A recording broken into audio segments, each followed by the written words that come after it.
At the kidnapping, the thug gave the billionaire's wife a choice between two men. Without a moment's hesitation, she pointed at my biggest rival, her childhood best friend. Let Leo go. He has a congenital heart condition. The stress could kill him. And me? I was just the husband, the one built strong enough to take a beating. Suddenly, a ghostly feed of text comments scrolled across my vision, an unwanted, phantom overlay only I could see. Hang in there, Ethan. Chloe's an undercover Fed. She's protecting you. Leo Donovan is the son of a mob boss. He can't die. Chloe's playing the long game. You're an ex-ranger. You can take it. Leo's a fragile liability. Saving him is the smart play. Ethan must be heartbroken now, but he'll forgive her when he learns the truth. I stared at the cold, black barrel of the gun pressed against my forehead, then at my wife, her face streaked with tears as she resolutely gave me up. The smart play? Protecting me? The long game? To hell with her noble sacrifice. A manic grin spread across my face as I looked at the kidnapper. A psychotic spark ignited within me. Hey man, don't listen to her. You know who that guy is? He's the secret heir to the Donovan crime family. We should be asking for $50 million. Don't let him go for a penny less. Oh, and that heart condition? It's bullshit. Go on, give him a good kick, and see for yourself. The kidnapper froze. My wife's jaw dropped. The phantom feed exploded. 1. In an abandoned warehouse on the south side of Chicago, I knelt on the grimy concrete.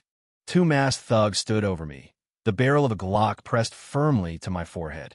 10 feet away, my wife, Chloe, had eyes only for Leo Donovan. Leo was pale, clutching his chest, putting on his best soap opera performance of a man about to breathe his last. Pick one, the lead thug said, idly flipping a combat knife. His gaze shifted between me and Leo. You can only walk out of here with one of them. The other one, well, he's leaving a piece of himself behind. Chloe didn't hesitate, not for a single second. Her eyes were red as she pointed a trembling finger at Leo. Let him go. Choose him. Please, I'm begging you, let Leo go. He has a congenital heart defect. He can't handle this kind of stress. Ethan's strong. He can take it. Don't you dare touch Leo. I was stunned. I'd always known she and Leo were close. Childhood best friends joined at the hip, but to be discarded so completely, so instantly, it was like a slap across the face. A searing, humiliating sting. And then it happened again. That damned, ghostly script scrolling across my vision. The text flew by in a frenzy. OMG, Ethan, this is brutal. He has no idea she's doing it to save him. Leo Donovan is mob royalty. The feds need the evidence he's holding. Chloe is deep undercover. She has to earn his trust. Just hold on, Ethan. She's playing 4D chess. Your sacrifice will bring down a whole criminal empire. He must feel so betrayed right now. But when he finds out the truth, he'll be on his knees begging her for forgiveness. Damn, the tragic hero's fate is rough. Hang in there. For the greater good. I read the words floating in the air, and the ice in my veins began to boil. An unholy fire burned through me. For the greater good? Playing 4D chess. My sacrifice? To hell with my fate. So, I get kidnapped, a gun shoved in my face, and abandoned by my own wife. Also, she can star in her own heroic drama of noble sacrifice. And I'm supposed to come crawling back to her, begging for forgiveness later? I'll forgive her in hell. A wave of pure, unadulterated madness washed over me, and in that moment, all my fear vanished. Death? If I'm going down, I'm taking someone with me. I watched as the kidnapper started to release Leo, the gun pressing harder against my brow. I chuckled. In the dead silence of the warehouse, the sound was jarring. The thug flinched. What's so funny? I ignored him, reaching up and wrapping my own hand around the gun. I yanked it forward, jamming it hard against my own skull. Dude, are you blind? I sneered, my smile wide and unhinged. You're going to let a winning lottery ticket walk away, so you can cash in a scratch-off? Chloe's head snapped toward me, her eyes wide with shock. Ethan, shut your mouth. Do you want to die? The text feed went haywire. WTF, Ethan's lost it. Don't say another word. They'll kill you. He's blowing the whole operation. I shot Chloe a look of pure contempt. Then I turned back to the kidnapper, jerking my chin toward Leo. You know who that is? The thug instinctively asked. The Donovan family's one and only illegitimate son. The old man's prized possession. My words came out in a rapid-fire, euphoric rush. He's holding the key to the family's entire money-laundering operation. It's on a drive in that pendant around his neck. We asked for $50 million, and old man Donovan won't even blink. $50 million bucks, man. Think about it. The kidnapper's eyes lit up with a greedy fire that he couldn't hide. Leo's face went white, genuinely white this time, not the fake, theatrical kind. Chloe shrieked, her voice cracking. Ethan, what are you talking about? Are you insane? Shut up. Shut up. Her eyes were filled with a panicked fury, the rage of someone whose perfectly laid plans were being torched before her eyes. Am I lying? I laughed, louder this time, pointing at Leo's hand still clutching his chest. And another thing, my friend, this guy's heart condition is a complete act. Look at him, clutching his heart like he's auditioning for a medical drama. Last week, he competed in the company's Ironman triathlon. Took home the bronze medal. I got the screenshots from his Instagram. Heart condition? Tell me another one. Don't believe me? I raised an eyebrow at the thug, my gaze turning hard. Put a bullet in his leg. See how loud he screams. You'll find out real quick. The kidnapper was sold. The lure of $50 million was enough to make any desperate man reckless. He swung the gun around, aimed it at Leo's thigh, and without a second thought, pulled the trigger. Bang! The gunshot was deafening. Eh-aha! Leo let out a blood-curdling scream, launching himself off the floor and writhing in agony, clutching his leg. His voice was powerful, his lungs clearly in excellent shape. Not a hint of the fragile, heart-patient weakness he'd been projecting. Guess it was an act, the thug growled, his eyes now fixed on Leo with pure malice. Son of a bitch, you think you can play me? Chloe completely fell apart. She scrambled to Leo's side, screaming at me. Ethan, you bastard. You've killed him. Do you have any idea what you've just done? The comment feed was a wall of digital despair. It's over. The mission is blown. Why didn't the hero stick to the script? Leo's been shot. The evidence link is broken. Ethan is so selfish. I stood my ground, watching Chloe look at me with enough hatred to commit murder, watching the endless stream of accusations float in the air. I raised my hand toward the empty space, toward all of them, and slowly, deliberately, I extended my middle finger. So satisfying, I whispered. 2. When the SWAT team finally breached the warehouse, the scene was pure chaos. Leo was on the ground, howling like a pig at a slaughterhouse. Chloe was sobbing like someone had died. Only I was calm, sitting quietly on a broken crate in the corner, idly turning a shard of glass over my fingers. Later, in the hospital emergency room, a doctor tried to clean the gash on my forehead. Don't bother, I said, waving him off. I snatched a pen from the nurse's station and grabbed a blank prescription form. Mind if I borrow this? Leaning on the reception counter, I wrote 2 large words in clean, decisive strokes. Divorce petition. Just as I finished, the yard doors burst open. Chloe stormed in. She was a mess. Her pantsuit was covered in dirt and Leo's blood. Her hair was a wreck, and her makeup was smeared from crying. When she saw me, there was no concern, no guilt. Only pure, unadulterated rage. Ethan. She rushed toward me, her hand raised to slap me. Do you know you almost got him killed? You destroyed a 3-year federal investigation. Are you an idiot? The slap came, fast and hard. The old Ethan would have taken it. He would have apologized, head bowed in submission. But this was the new Ethan. I caught her wrist in a vice grip. Chloe froze, shocked that I would fight back, and even more shocked by the strength in my grip. Her bones ground together painfully. Let go. You're hurting me. She struggled. The phantom feed started up again, a wave of moralizing nonsense. Ethan, you're being selfish. She did it for the greater good. Let her go. You're hurting your wife. Just apologize. Leo took a bullet, and you're fine. She made a hard choice, and all you're doing is making it worse. So toxic. I stared at her self-righteous face. Hurt. I let out a cold, bitter laugh. My other hand snatched the prescription form and slapped it flat against her face. The sound was crisp and loud. Sign it. Chloe was stunned. The paper fluttered from her cheek, and she instinctively caught it. Her eyes widened as she read the words. A divorce petition? She looked up, her expression a mix of disbelief and escalating anger. Ethan, are you seriously throwing a tantrum right now? Leo is in surgery. I was on a mission. For justice. Can't you be the bigger person for once? Can't you stop being so childish? A mission? For justice. I pulled out my phone and played a recording. I'd made it in the chaos of the warehouse, getting just close enough. Chloe's hushed voice filled the air, gentle, urgent, and dripping with an affection that was impossible to fake. Leo, don't be scared, don't be scared. Ethan's tough, he'll be fine. You're the one that matters. I can't let anything happen to you. The recording ended. The color drained from Chloe's face. Her aggressive posture crumbled, and her lips trembled as she averted her gaze. That was part of the act. To keep Leo calm. To make him trust me. The text feed stuttered for a second before offering a weak defense. Right. It was an act. She had to say that for the mission. Ethan, don't take it seriously. An act. I scoffed. Chloe, it's a crime the Academy hasn't given you an Oscar. I stepped closer, invading her space, forcing her to meet my eyes. What a brilliant mission. If I had died today, what would your next mission-critical act have been? Seducing him? Would you send a video of it to my grave to prove your dedication? You, why do you have to be so crude? She sputtered, shaking with rage. Just then, the doors to the operating room swung open.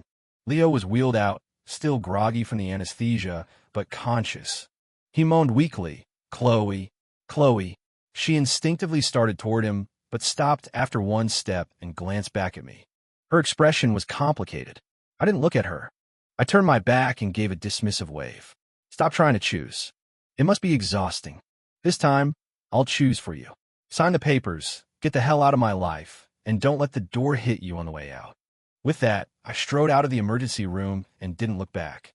Behind me, Chloe stood frozen, a monument to her own bad choices. 3. I smoked a cigarette outside the hospital entrance, letting the nicotine calm my nerves. After a moment's thought, I turned around and went back inside. Not because I had regrets, because I wasn't finished. Leo was in a private VIP room. Chloe was probably off handling paperwork. I pushed the door open. Leo's leg was wrapped in a thick cast, propped up on a pillow. He was leaning back, scrolling on his phone. When he saw me, he jumped, nearly dropping it on his face. He quickly composed himself, plastering on a look of weak, guilt-ridden sincerity. A masterclass in manipulative bullshit. Ethan, he began, letting out a soft cough and furrowing his brow with practiced vulnerability. Don't blame Chloe. It's my fault my body is so weak. I'm so sorry you got dragged into this, and for everything you had to go through. Listen to that. The smarmy, two-faced routine was thick enough to choke on. The phantom feed, of course, ate it up. See, Leo is so gracious. Now that's class. Ethan, you should learn from him. He just got shot, and he's still trying to make peace. I looked at his pathetic act and smiled. A wide, cheerful smile. Then I turned and quietly closed the door to the room. Click. I locked it. Leo's expression froze, a flicker of panic in his eyes. Ethan, what are you doing? Why did you lock the door? I walked toward him slowly, cracking my knuckles. The joints popped loudly in the quiet room. Body's weak, huh? I said, stopping at his bedside and looking down at him. Bad heart, right? Leo shrank back into his pillows. Ethan, calm down. I'm a patient. I know you're a patient, I said with a grin. And I happen to be an expert in alternative medicine. I specialize in these kinds of chronic conditions. The smile vanished from my face. I ripped the blanket off him. My right hand formed a fist, my middle knuckle extended, and I drove it straight into his gut. Thump. It was a solid, sickening sound. Oof. Leo's eyes bulged. His body folded into a question mark, his mouth gaping silently as he gasped for air. That one, I said, grabbing him by the collar and slamming him back against the pillows, was for faking your illness. Smack. A hard, open-handed slap echoed through the room. And that one, I hissed, was for hitting on my wife. Snot and tears streamed down Leo's face. He flailed uselessly, a complete weakling against my ranger-trained physique. Smack. Another slap, for symmetry. I leaned in close, enjoying the sight of his rapidly swelling face. How's that, Leo? Your heart rate up? Your circulation improving? All his previous composure was gone. He was a blubbering mess, pleading incoherently. Don't. Ethan, I'm sorry. Please don't hit me. The comment feed was in a state of shock. Holy S hashtag T. Is this legal? That was brutal. But I'm not going to lie, that was satisfying. He calls that physical therapy? Frantic pounding started at the door. Ethan, what are you doing in there? Open this door. Open it right now. It was Chloe. I let go of Leo, wiping my hand on his bedsheet in disgust. I straightened my shirt collar and put on my most pleasant smile. Then I walked over and unlocked the door. Chloe burst in. She saw Leo huddled in the corner, face swollen like a prize fighter, and shrieked. Now, what happened to you? She whirled on me. Did you hit him? I shrugged, the picture of innocence. Of course not. I gestured toward Leo. He was complaining of chest pains, so I performed a physical cardiac resuscitation, to get the blood flowing. I gave Chloe a beatific smile. Don't thank me. Just doing my civic duty. 4. My phone started ringing the second I stepped out of the hospital. The caller ID, Mom. I took a deep breath and answered. Before I could say a word, she unleashed a torrent of abuse. Ethan, have you lost your mind? What the hell do you think you're doing? My mother's voice was shrill, laced with fury. Not a single question about whether I was hurt. Only accusations. The Donovans are our biggest business partner. Your father is gone, and this company has only survived because of their support. Chloe was cooperating with the feds for the good of the family. You nearly ruined everything. Do you understand? My knuckles turned white as I gripped the phone. My heart, already bruised, turned to stone. So they all knew. My mother knew. Chloe knew. I bet even Leo knew. The bastard was probably using the feds to take down his rivals inside the family, so he could take over with my wife as his prize. Everyone was in on it, and I was the pawn. The sucker they were all willing to sacrifice on the altar of their ambition. The phantom feed confirmed my suspicions. Oof, his mom was in on it too. Sacrificing your own son for the family business. Savage. This poor guy. His whole world is a lie. Answer me. Are you deaf? My mother shrieked when I didn't respond. You are to get back here right now. You will go to Leo and Chloe and you will apologize. You will get on your knees and beg for their forgiveness. If you don't, I'm cutting you off. I'll freeze your accounts and revoke your shares. Without this family, you are nothing. You're a worthless failure. I stood on the bustling street corner, the city's indifferent energy swirling around me, and I started to laugh. Worthless? For the last 5 years, who was it that single-handedly patched up the crumbling mess that was Stone Industries? Who wrote the proprietary code that became its backbone? Who secured the international contracts that kept it afloat? That would be me, the worthless failure. Mom, I said, my voice eerily calm. This is the last time I'll ever call you that. There was a stunned silence, followed by an explosion. What did you say to me? How dare you? Since the Donovans are so important to you, why don't you just adopt Leo? I said, my eyes landing on a nearby trash can. As for the shares and the money, you can keep it. Use it to buy Leo a nice coffin. I don't want it. You wouldn't dare. She stammered. Wouldn't I? I let out a short, sharp laugh. Oh, and one more thing. I'm the one who built the firewall for all of Stone Industries' core projects. I hope Leo's a better hacker than he is a fighter. I hung up, blocked her number. The motions were fluid, automatic. I pulled out the keys to the Bentley, the symbol of my status as the heir to the Stone fortune. I tossed them in the air once. Then, with a flick of my wrist, I sent them sailing in a perfect arc. Clang. They landed squarely in the public garbage can. I hailed a taxi. The Peninsula, please. Once inside, I pulled out a sleek, black burner phone that I kept hidden away. I powered it on, entered the 24-digit encryption key, and the screen lit up. It displayed a Swiss bank account interface and access to a massive, encrypted database. The text feed went wild with a mix of awe and fear. Incoming plot twist. Protagonist's secret identity revealed. Holy S hashtag. T. How many zeros are in that account balance?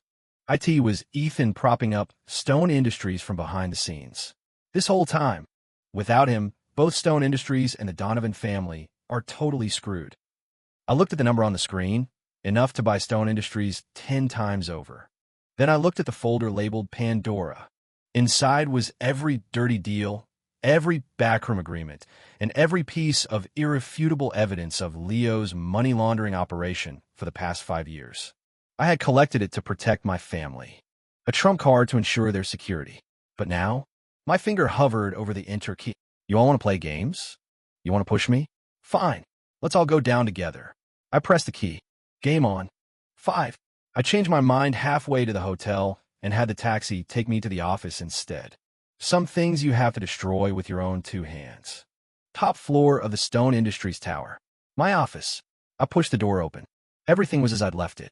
A framed photo of Chloe and me sat on the corner of my desk. I picked it up.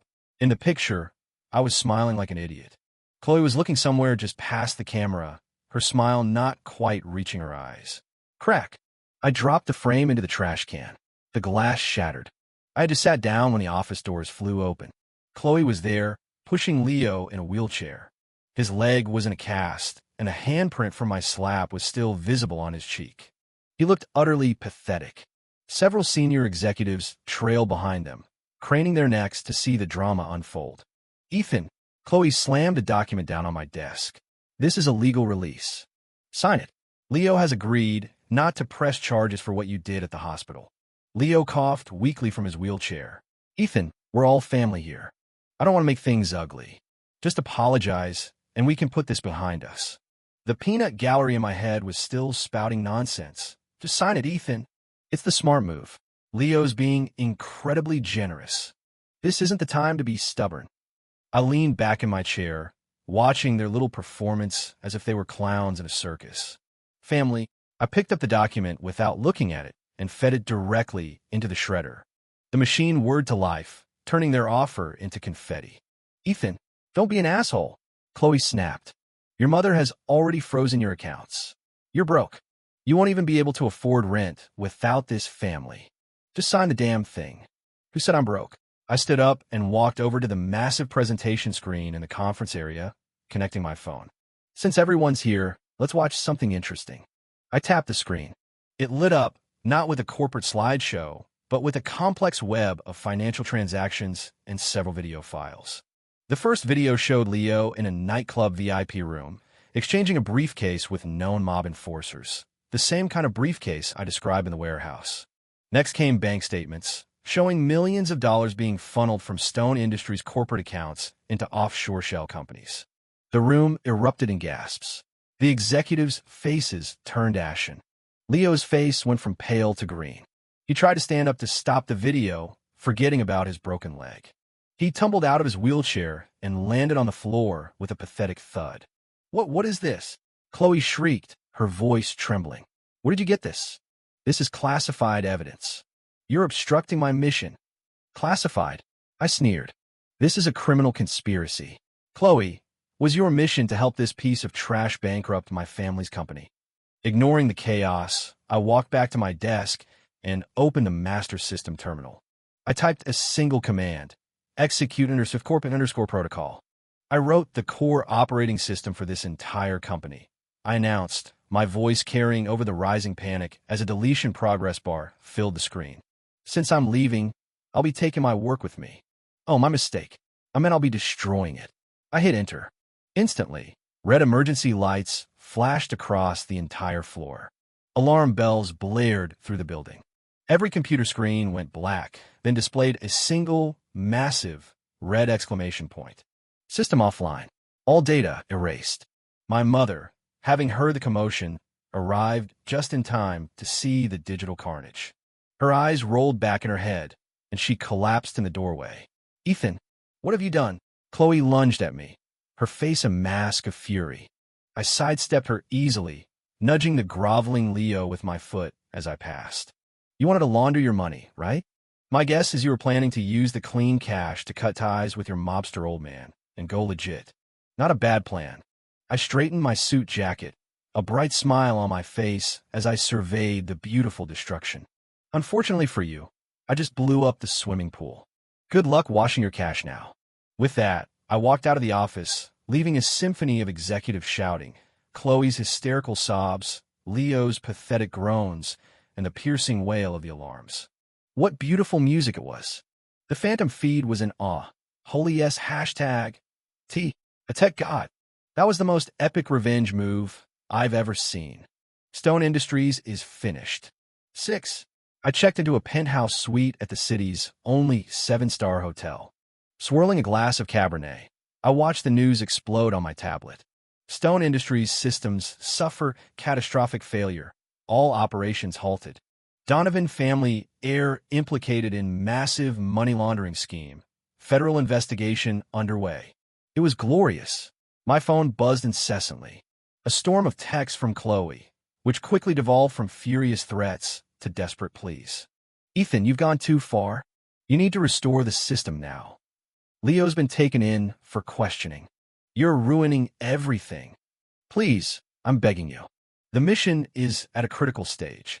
If we can get Leo to flip, we can take down the whole organization. Can't you just cooperate? Cooperate? I laughed. I opened my laptop and bypassed the security on Chloe's personal cloud storage. I was curious what kind of evidence she'd been collecting. The password was pathetically easy. Leo's birthday. Of course. The drive opened, revealing thousands of photos. Every single one was of Leo. Leo shooting hoops, a candid shot of his back. Leo sleeping, a tender close-up of his face. Leo sipping a latte at a cafe. There was even a hidden folder titled, Our Future. Inside were photoshopped wedding pictures of her and Leo, and a list of potential names for their future children. This was her undercover mission. This was her noble sacrifice. The text feed, which had started to waver, finally broke. Wait, is this the evidence? This isn't an investigation, it's a stalker's shrine. She's not a federal agent. She's just an obsessive fangirl. Undercover? More like under the covers with the target. I downloaded the entire folder, zipped it, and sent it directly to her federal handler's email address. I added a short message. Is this your star agent? Using taxpayer money to plan her wedding to the target of her investigation? You might want to have her psych profile reevaluated. 10 minutes later, my phone rang. It was Chloe, and she was hysterical. Ethan, you ruined my career. You destroyed my life's work. I've been suspended. Why would you do this to me? Your life's work, I said, walking to the floor-to-ceiling windows and looking down at the city lights. I thought your dream was to become Mrs. Donovan. I'm just helping you out, Chloe. Without your job in the way, you're free to be Leo's full-time groupie. No more hiding. You should be thanking me. I heard something smash on the other end of the line. Chloe was screaming. Ethan, I hate you. If anything happens to Leo, I'll haunt you for the rest of your life. Funny, I said, taking a sip of my wine. I was just thinking the same thing about you too. With the money laundering pipeline severed, the Donovan family was in chaos. The old man was panicking. Leo wasn't just a target for the feds anymore. Now he was a liability to the mob. He desperately needed a scapegoat. And who better than the foolish, disgraced federal agent who was blindly in love with him and no longer had the protection of her badge? The feed's transformation was complete. Yes, go Ethan. Give this woman the consequences she deserves. This is what happens when you're a terrible person and a terrible agent. LMAO. The show is just getting started. 7. The Donovan family empire crumbled even faster than I'd anticipated. I anonymously leaked the entire Pandora folder to a contact in the FBI's organized crime unit and CC'd a few major news outlets for good measure. Public outrage was immediate and overwhelming. The Donovan family's history of racketeering, money laundering, and bribery became front-page news. Leo was a wanted man, but he ran. Just before the feds closed in, he used the last of his family's influence to slip through the net. But I knew where he was. I had installed a tracker on Chloe's phone. And just as I expected, the stupid woman went right to him. A derelict construction site on the city's outskirts. I opened my laptop and patched into her phone's camera and microphone. The image was shaky and dark. Leo was unshaven, his eyes bloodshot and wild. He had a knife pressed to Chloe's throat. Where's the money? The money Ethan must have given you. He roared, all his charming sophistication gone. He was nothing but a cornered animal. Chloe was sobbing, her makeup a mess. There is no money. Ethan cut me off completely. Leo, please calm down. It's me, Chloe. To hell with you, Chloe. Leo backhanded her across the face. If you hadn't screwed up and let that bastard Ethan run wild, I wouldn't be in this mess. You told me he was wrapped around your little finger. A fool who would do anything for you. So where's the money? Chloe held a hand to her bleeding lip, her eyes wide with disbelief. Leo, you love me, right? You said we were going to get married. Love you? Are you kidding me? He spat on the ground. I was using you. Using your family's connections. Using your badge as cover. And you were dumb enough to believe it. I watched the whole ugly scene unfold on my screen. The feed was merciless. And there it is. The truth. They deserve each other. Lock them in there and throw away the key. Ethan just sipping wine and watching the world burn. King, is she finally getting it? Is that single brain cell firing? Just then, my mother appeared outside my hotel suite, pounding on the door. Ethan, open the door. She wailed, sinking to her knees in the hallway. Please, you have to save Chloe. That lunatic Leo kidnapped her. He's going to kill her. Please, save Chloe, save our family. I opened the door and stood over her, wine glass still in hand. Save her. I gestured to the live feed on my laptop. Call the police. Why are you bothering me? I'm just a concerned citizen. On the screen, Leo was grabbing Chloe by the hair and slamming her head against a concrete pillar. Look, Mom, there's your brilliant son-in-law. The golden boy you chose over me. I held the laptop out for her to see. This is much better than television. My mother stared at the brutal scene, her body trembling. Her eyes rolled back, and she started to faint again. Don't you dare, I said coldly. You'll miss the SWAT team. As if on cue, sirens wailed in the distance on the video feed. Leo panicked. He grabbed Chloe and hauled her to her feet, using her as a human shield. Stay back. I'll kill her if you come any closer. Chloe was limp in his grasp, her eyes glazed over with the absolute terror of betrayal. In that moment, she finally understood what I had felt in that warehouse. The soul-crushing despair of being thrown away like a piece of trash by the one person you trusted. Crack. A single shot from a police sniper. A perfect red dot appeared in the center of Leo's forehead. He collapsed like a puppet with its strings cut. Chloe, covered in his blood, crumpled to the ground. I watched, my face devoid of emotion, and closed the laptop. I posted a new photo to my private Instagram, a picture of my wine glass against the city skyline.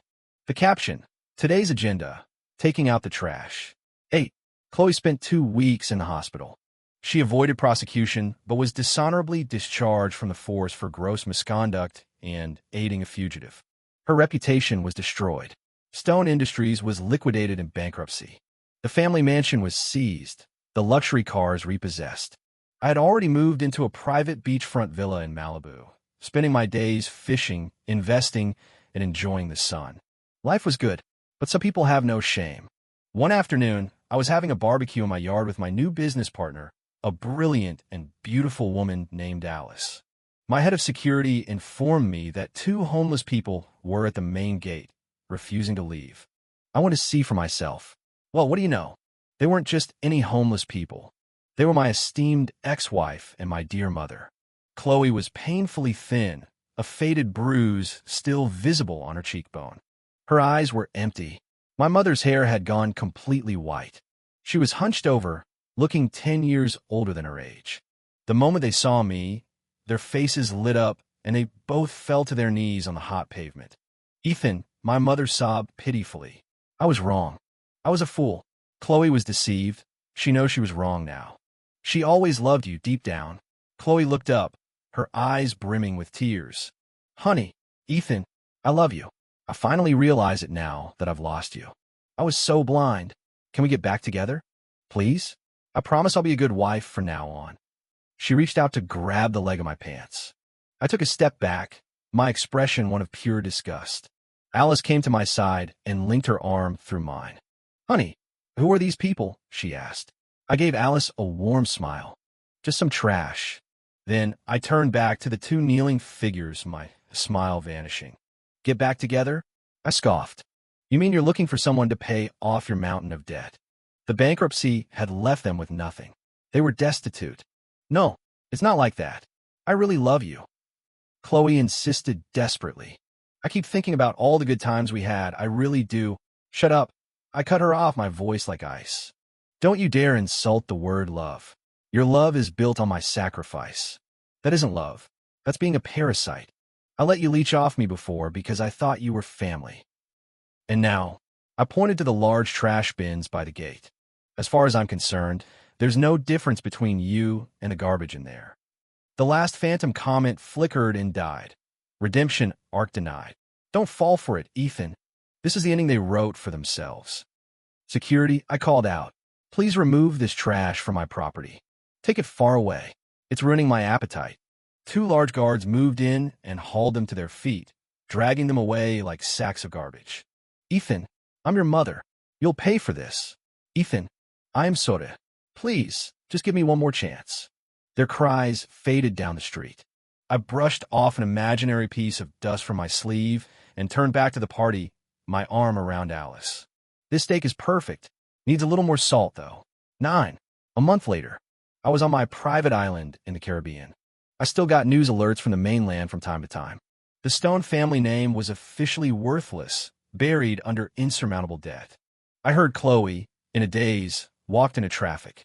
She survived, but with a shattered leg and a permanently disfigured face. She now washed dishes in a diner to survive. As for my mother, the stress of losing everything caused a complete psychotic break. She now wanders the streets, collecting garbage and muttering to herself about the $50 million she almost had. The Phantom feed was long gone, but if it were here, it would have been a nonstop stream of praise. Living his best life. This is the way. Focus on yourself. 10 out of 10 ending. No notes. The sun was setting. The ocean breeze was gentle. My phone rang. An unknown number. I hesitated, then answered. Hello. There was only heavy breathing on the other end. After a long moment, a broken, raspy voice spoke. It was Chloe. Ethan, she said, as if the word itself took all her strength. And this is just a hypothetical. If I had chosen you in that warehouse, would things have been different? It was the classic, desperate question of a person drowning in regret. She was searching for a sliver of warmth, a hint of what could have been. A way to rewrite her own history as a tragedy instead of a series of bad choices. I watched the sun dip below the horizon, painting the sea in hues of gold and crimson. My heart was perfectly still. No, I said simply. The line was silent, then I heard a choked sob. Why? You love me. You used to love me so much.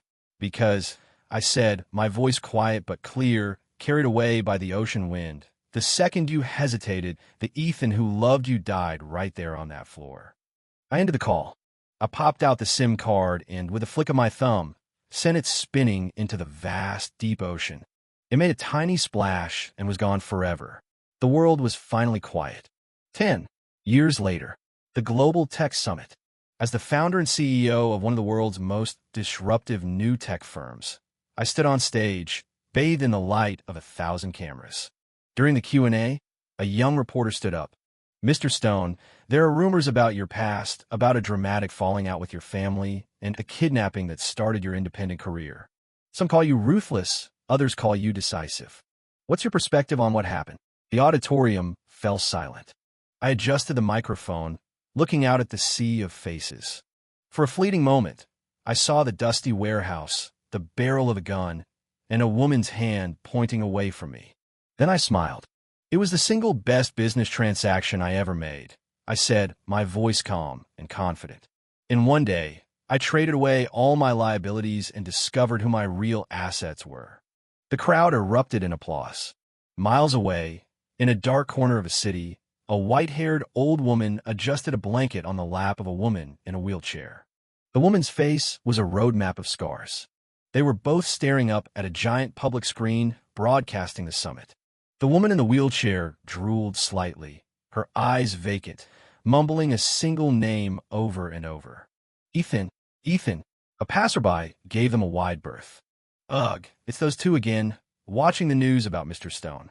It's sad. I heard they used to be rich. Well, you reap what you sow. Come on, let's go. Backstage, a warm hand offered me a glass of water.